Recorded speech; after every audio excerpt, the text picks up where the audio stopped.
આપનું સ્વાગત છે। વડોદરા નજીક રાષ્ટ્રીય ધોરીમાર્ગ 48 પર રાસાયણિક વાહક વાહનમાં ભીષણ આગ, 200 મીટર સુધી જ્વાળાઓ પ્રસરતા અફરાતફરી।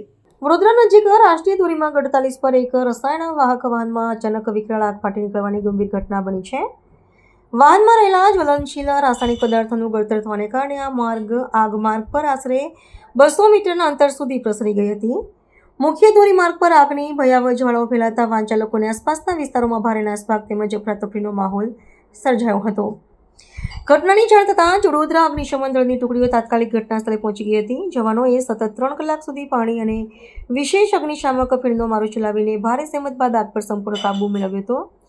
આગ વધુ વિકરાળ સ્વરૂપ ધારણ ન કરે અને નાગરિકોની સલામતી જળવાઈ રહે તે હેતુથી સુરક્ષા કર્મીઓએ સત્વરે માર્ગ પરનો વાહન વ્યવહાર અન્ય માર્ગે વાળીને સુરક્ષા વ્યવસ્થા અત્યંત સઘન બનાવી દીધી હતી।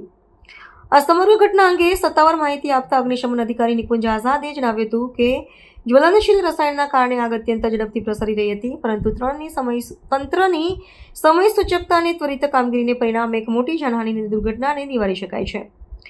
હાલમાં પ્રશાસન દ્વારા સ્થળ પર ઠારણ કામગીરી પૂર્ણ કરીને માર્ગ પરથી જોખમી પદાર્થ દૂર કરી ખોરવાયેલા વાહન વ્યવહારને પુનઃ પૂર્વવત કરવાની કવાયત હાથ ધરવામાં આવી છે। વડોદરા ફાયર એન્ડ ઇમરજન્સી સર્વિસને રાત્રે ટેન્કરમાં ફાયર હોવાનો કોલ મળતા જીઆઈડીસી ફાયર સ્ટેશનની ટીમ તાત્કાલિક ઘટનાસ્થળ પર આવી। હેઝાર્ડસ કેમિકલ ઉપર એવું લખેલું છે, હેઝાર્ડસ વેસ્ટ કેમિકલ, એનું એક ટેન્કર હતું જેના અંદર ફાયર થઈ હતી। ફાયર લગભગ 1.5 કિલોમીટરથી સ્પ્રેડ થઈને આગળ આવી છે। ધેટ મીન્સ કોઈ જગ્યાએ લીકેજ હશે અને લીકેજના કારણે ગાડી ચાલુ લીકેજમાં ફાયર સાથે થોડી પુલ ઉપર આવી ગઈ હતી। વડોદરા ફાયર સર્વિસને જાણ થતાં જીઆઈડીસી ફાયર સ્ટેશન, પાણીગેટ અને દાંડિયાભાઈની ટીમને તાત્કાલિક ઘટનાસ્થળ પર બોલાવી અત્યારે એનું જે ફ્લેમ હતી એ ફ્લેમ સંપૂર્ણપણે કટ કરી દીધી છે। અત્યારે હાલમાં કુલિંગની કામગીરી ચાલુ છે।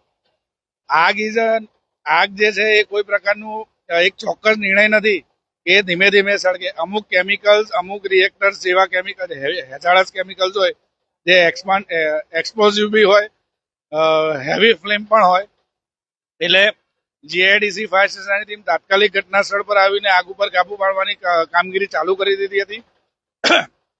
ફ્લેમ કટ ઓફ કરવાની જે પરિસ્થિતિ છે એ ટેન્ક મને જ્યારે હું અંદર ફાયર ફાઇટિંગ કરી રહ્યો હતો ત્યારે મને એવી ખબર પડી કે અંદર ઉપરથી ફ્લેમ નું લીકેજ છે, એટલે ત્યાંથી અમે કટ ઓફ કર્યું ને અત્યારે હાલમાં કુલિંગની કામગીરી ચાલુ છે। ઘણી બધી એવી ઘટનાઓ હોઈ શકે છે કે જેની અંદર ફ્લેમનું ફાયર સર્વિસ પહોંચતા તેની પહેલા જ તે ફ્લેમની ડેન્સિટી એટલી હાઈ લેવલની હોય છે કે તે તાત્કાલિક એક વિકરાળ સ્વરૂપ પકડી લે છે।